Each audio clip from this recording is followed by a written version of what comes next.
c'est un élémentaire de glace. Les voilà en train de s'échapper du laboratoire. Esteban, Archie, Shaun et Adam. Ce dernier a juste le temps d'ouvrir les yeux et d'envoyer une image à sa sœur avant de replonger dans l'inconscience. Les parents d'Archie seraient mêlés à l'affaire. Nous retrouvons nos héros dans la rue, devant le temple. Archie n'a qu'une chose en tête, filer chez ses parents pour les confronter. Mais avant, il faudrait réussir à s'extirper de là, ce qui signifie affronter l'ennemi. Chapitre 1. Numéro 4. C'est mauvais signe, ça. Numéro 2. Numéro 4. Tous aux abris! Numéro 2. Je tirais mon arme de ma ceinture, la braquais sur Corbal. J'allais prendre un malin plaisir à lui expédier une balle entre les deux yeux. Plus je le regardais, moins je trouvais qu'il ressemblait à Adam. Il avait surtout l'air d'un pantin qui croyait dur comme fer à l'existence de sa déesse et qu'on manipulait à sa guise. J'allais lâcher une armée de pandas qui n'avaient pas mangé de bambou depuis 3 jours sur lui. Il verrait ce que signifiait le terme « douleur ». Je levais mon arme, le visais. Lui et ses copains en toge se mirent à psalmodier dans la nuit. Génial. Il ne manquait plus que ça. Une énième attaque magique. « Pas besoin de tirer », lança Shaun. Il s'avança, posa les mains au sol pendant que les autres débiles faisaient la chorale en latin. Non pas que je parlais latin, mais leur murmure magique ressemblait fortement à une langue morte. De toute façon, tout en eux était très bientôt mort de chez mort. 6 pieds sous terre. J'allais les réduire en poussière.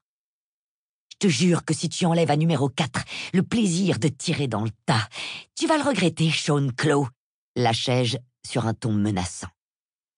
Tu ne tireras pas dans le tas. C'est contraire à toutes les lois. Tant que tu ne te fais pas attaquer, tu n'as pas le droit de tirer. Tu seras considérée comme la criminelle dans l'histoire. Je tirais. Pas sur Shaun, bien sûr, mais dans le tas. Déjà, c'était criminel de m'avoir tenu un discours aussi long, alors que ma patience était déjà épuisée. C'était criminel de me faire la morale quand je tenais une arme dans les mains. Et c'était criminel de parler à numéro 4. Démonie contrefaire le portrait de chacun d'entre eux. Je te déconseille de rester en travers de son chemin, sifflai-je. Shaun me jeta un regard de travers. Il resta accroupi, et tout à coup, une muraille de glace encercla nos opposants, qui continuaient de faire mumuse à chantonner. Bien sûr que je n'avais touché personne. Démonie était folle et aurait dû rester sous la garde de ces dragons cracheurs de feu dans sa prison dorée, mais elle était lâchée, là, dehors. Et j'avais du mal à la contrôler. Mais je la contrôlais encore. Je me contrôlais encore. Suffisamment pour tirer dans le tas. Et pas dans la tête de Corbal. Maintenant que j'y avais pensé, je mourais d'envie de lui coller une balle entre les 2 yeux. Et une autre dans le cœur, et une autre dans la bouche, et une qui lui traverserait le crâne d'une oreille à l'autre. Ah! Gueulai-je. Esteban écarquilla les yeux en m'observant. « C'est le manque de chamallows ?» demanda-t-il. « Tu crois vraiment que des chamallows vont me calmer là, tout de suite ?» beuglai-je en retour.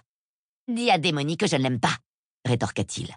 « Elle mérite très bien sa place de numéro 4. » Il croisa les bras sur sa poitrine, fit une moue qui indiquait clairement qu'il allait bouder, et me tourna le dos.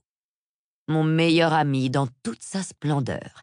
On subissait une attaque de fervents religieux capables de faire de la magie, et il ne trouvait rien de mieux que de se mettre à me faire la tête.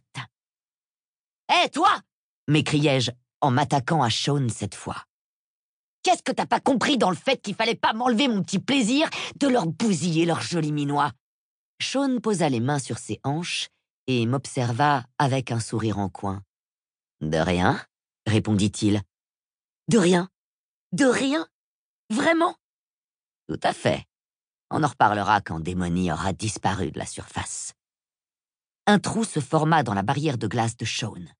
Je jetai un coup d'œil et compris qu'ils étaient en train de lancer un sort pour faire fondre la glace. Ou alors, ils avaient planqué un lance-flamme quelque part. Qui aurait été vachement cool. Mais je voulais toujours les massacrer, même s'il y avait un lance-flamme dans les parages.